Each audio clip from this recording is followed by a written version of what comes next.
girl in this. I don't want us to like prepare in this. Well, I just feel like we don't. I'm probably going to pose on the chair and sit down, and you're going to do the same.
In my last video, I shared how I wanted to try new things this summer. Not in a big dramatic way, but in small intentional moments. Making Tepache felt like one of those moments. I'd never tried fermenting anything before. Cutting the pineapples, adding the spice. It almost feels like stepping into an old apothecary kitchen.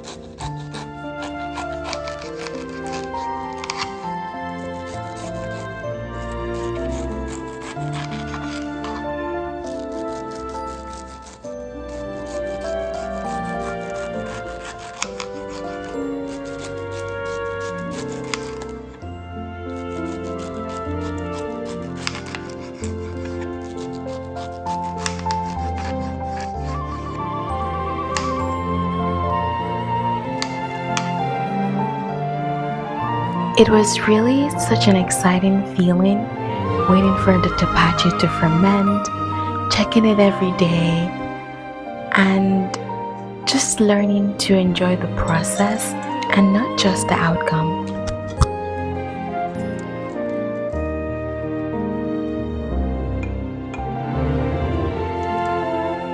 Although I didn't get to go everywhere like I wanted this summer, because life got busy, but visiting the Arboretum, making this Tepache drink, and setting up the bird feeder, it all added up to something awesome.